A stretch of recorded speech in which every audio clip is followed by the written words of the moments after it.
Este é mais um vídeo, aquele vídeo que eu faço aqui uma série de...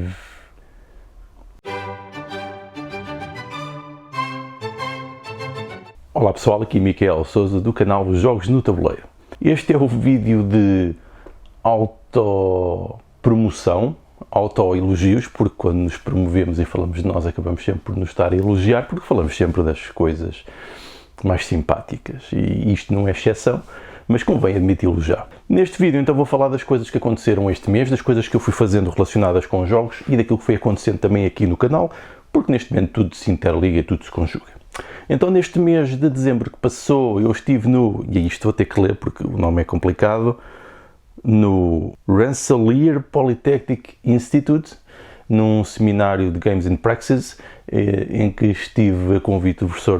do professor Nicholas Miser para fazer uma aula, dar uma aula aos seus alunos de serious games e do uso de jogos analógicos e o uso de jogos analógicos em plataformas digitais, especialmente plataformas de streaming. Portanto, aqui uma coisa muito específica, mas que se relaciona com a minha investigação e onde foi possível testar mais um dos meus modelos com outro tipo de público, foi imensamente útil. Depois fiz mais uma sessão de serious games aqui num jogo para modelar uma zona do Porto, Paranhos mais particularmente, em que estivemos a explorar este jogo com os alunos de arquitetura da Universidade Portucalense e estivemos a fazer uns exercícios de planeamento dessa zona urbana e de reflexão e debate, e isto foi mais um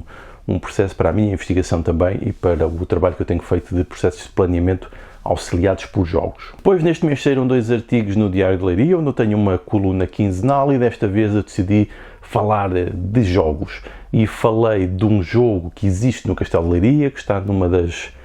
chamam-se as assentadeiras ou as namoradeiras, consoante o que se quer dizer, que são normalmente aqueles bancos que existem na arquitetura medieval em que estão pessoas viradas uma para a outra, normalmente associados a uma janela, e no caso do Castelo de Leiria, na zona da lógia, na zona do palácio interior ao castelo, existe aquela grande varanda e aí existe um alquerque gravado na pedra, e eu falei desse alquerque, depois na exposição ele é referido, embora não seja referido que esteja um alquerque no castelo, que é um bocado estranho, mas refere-se à importância do jogo, com algumas fotos e alertar para esse facto. Foi algo que eu também só soube depois de ter falado com o professor Jorge Nuno Silva, que até esteve aqui também no canal do YouTube, em que estivemos a falar de jogos mais antigos, dos jogos históricos, de tabuleiro e afins e dos jogos matemáticos, e ele referiu isto e eu depois fui lá constatar e de facto está lá mesmo. Ainda no Diário de Leiria fiz também um artigo, aproveitando que estávamos na época de Natal, para identificar algumas recomendações de jogos que as pessoas podiam comprar aqui em Portugal para dinamizar e animar as noites de Natal e as festividades, e saiu um pequeno artigo com introdução aos jogos de tabuleiro modernos e com as indicações desses jogos que as pessoas podem facilmente adquirir em Portugal, se foram sempre edições em português desses jogos. Foi também um mês muito interessante porque deu para ver os protótipos finais dos jogos de tabuleiro criados pelos alunos de Game Design da Lusófona do curso de videojogos, e foi muito interessante acompanhar os alunos e ver este processo de crescimento e desenvolvimento e aquilo que eles conseguiram fazer e como isso apoia também o processo de desenvolvimento dos videojogos. Um artigo que eu tinha publicado com alguns colegas investigadores da Universidade de Aveiro, que tinha apresentado na Conference on Games em 2021, que ocorreu na Dinamarca, ficou então este mês disponível na base de dados da IAE e assim está disponível para todo o mundo, não é? Especialmente para o mundo académico, porque são bases de dados com algumas restrições, e trata-se de um artigo sobre a diferença entre mecânicas e mecanismos de jogos, algo que eu possivelmente virei então depois abordar aqui no canal num pequeno vídeo, uma vez que o artigo já está publicado. Neste mês de dezembro também estive a conduzir 2 sessões com testes e afins de uma sessão de serious games direcionadas, ambas foram direcionadas para o contexto mais empresarial, de teste e de aplicação de jogos, de experimentar e de testar e de recolher dados para possíveis melhorias no futuro e investigações, ou seja, associada à minha área de investigação. Foram 2 sessões, uma que aconteceu na Leiria Business School e outra que aconteceu na Faculdade de Economia da Universidade de Coimbra, através da APEU, que é a Associação para a Extensão Universitária. Isto foi possível encontrar e testar com várias pessoas, várias metodologias de jogos, enquanto foi possível também formar as pessoas que participaram no que são os jogos de tabuleiro, primeiro no que são os jogos no geral, como podemos usar e beneficiar deles para fins sérios, e depois também o que são os jogos de tabuleiro modernos e como eles especificamente têm outro tipo de vantagens que nós podemos também aplicar com alguma facilidade no nosso dia-a-dia. E eu espero que isto depois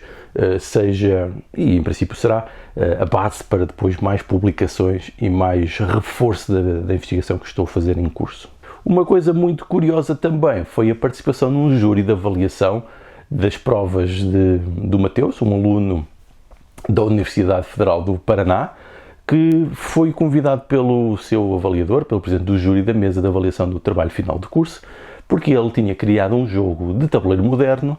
para ensinar geografia. E foi com muito prazer que eu estive nesta mesa de avaliação e tivemos aqui a avaliar o trabalho e a debater sobre o assunto, e é muito interessante ver que estas coisas começam a surgir cada vez mais na academia e as coisas começam a transferir-se do mundo do hobby e da indústria dos jogos de tabuleiro modernos para outro tipo de práticas com potencial imenso. Neste mês fiz também uma visita a convite do Ivan Barroso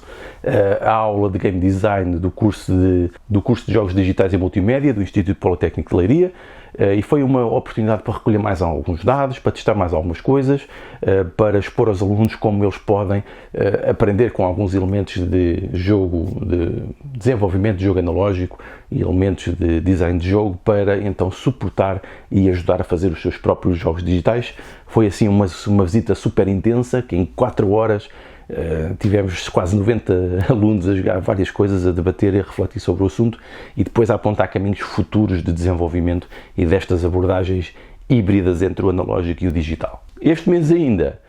2 artigos que eu tinha feito com alguns colegas investigadores do Politécnico de Leiria, neste caso da Escola Superior de Saúde, que tínhamos apresentado umas conferências sobre os testes e as experiências que temos andado a fazer no último ano da utilização de jogos como ferramentas de apoio aos alunos de fisioterapia. Esses artigos foram apresentados numa conferência e este mês ficaram disponíveis na base de dados da ACM, que é uma base de dados relevante e importante académica, relacionada com computação e com tecnologia, e é interessante ter lá esses nossos artigos porque também vão ficar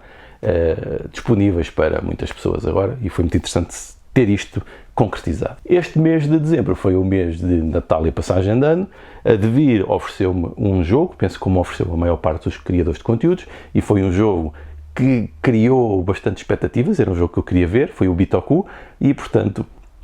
eu vou aguardar com alguma expectativa enquanto tiver tempo para então explorar esta caixa, que promete ter algumas coisas bastante interessantes, portanto, mas vamos ver, tenho muita curiosidade em experimentar isto. E obviamente eu faço sempre a minha lista ao Pai Natal. Se não saiu ainda, vai sair o vídeo com os jogos que eu recebi no Natal. Vou falar de cada um deles, o porquê da sua importância para mim e para a minha coleção. Portanto, eu já partilhei a foto, mas depois vou fazer um vídeo especificamente a falar dos vários jogos. E com isso foi obviamente o mês em que eu fiz também os 10 jogos que eu costumo recomendar para este Natal, normalmente focados em jogos que estão disponíveis em Portugal e nas várias dimensões e tipos de jogos, complexidades e coisas que oferecem. Esse vídeo também está disponível. Fizemos também com o Edgar e o Hugo o vídeo do nosso Top 10 do ano, sempre num vídeo assim de muita conversa e muitas piadas e picardias. Esse vídeo também está disponível. Ainda este mês, também por falar em contributos externos, foi o mês em que eu partilhei o vídeo de celebração dos 2000 seguidores aqui do canal do YouTube, em que recebi vários conteúdos. Honestamente até recebi mais do que estava a contar, sinceramente, porque eu sei que as pessoas têm sempre agendas muito ocupadas e nem sempre é possível criar conteúdos assim porque sim, e algumas pessoas não estão habituadas a criá-los, mas mesmo assim recebi bastantes, foi muito interessante, eu gostei muito do vídeo, está montado e está disponível e vocês podem ver aquilo que as pessoas que seguem ou que estão relacionadas comigo ou aqui com o canal através dos jogos de tabuleiro em Portugal quiseram partilhar connosco. Neste mês ainda não deu para fazer tutoriais e análises, eu acho que não fiz nenhum, apesar de ter 2 gravados, que ainda não tive tempo de editar e que vou colocar em breve. Outros vídeos, para além destes que eu falei, foi também o vídeo de comparação entre o Arnak, o Lost Ruins of Arnak, e o Dune Imperium, que era um vídeo que eu queria fazer há muito tempo e que penso que ajuda a suportar o porquê das posições destes 2 jogos no meu top dos jogos portugueses e dos jogos internacionais. Penso que é uma ajuda e tentei fazer isto da forma mais sistemática possível. E depois também o outro vídeo, adicionei mais um vídeo à rúbrica dos jogos sérios, de outro assunto que é constante e depois até a minha motivação foi umas reportagens que andaram a passar de que os portugueses jogavam muito, gastavam muito dinheiro em jogos e depois nós vamos a ver e estamos a falar de raspadinhas e de eurobilhões e totolotos e jogos de apostas e depois realmente em português nós não separamos jogo e aposta e devíamos de fazer como fazem em inglês porque ajudava a clarificar as coisas. Muitos destes jogos não são jogos, não têm as características de jogos e os jogos não têm que ter forçosamente dinheiro envolvido ou apostas, embora possa ser um mecanismo interessante de jogo. E, portanto, é um vídeo sobre isto que não ajuda nada, esta confusão semântica entre as palavras de jogo não ajuda nada todos aqueles que trabalham na área dos jogos e querem fazer outras coisas que não sejam estes modelos de apostas. E pronto, foi este o vídeo de resumo daquilo que aconteceu este mês. Aconteceu muita coisa externa também, muitas atividades, por isso é que eu às vezes não vou ter mesmo tempo para fazer muitos conteúdos para aqui. Como sempre, eu gostava de fazer mais tutoriais e análises e gostava de fazer mais conversas estruturadas sobre tópicos que eu tenho uma lista imensa de pessoas com quem quero contactar e organizar conversas, mas não tem sido possível, porque esses vídeos são sempre muito morosos para já a combinar com as pessoas, a gravar os conteúdos e depois a editar. Vou fazendo o que posso. Então pronto, foi o resumo do mês de dezembro de 2021. Espero para o mês voltar cá com uma rubrica semelhante. Então vá, adeus!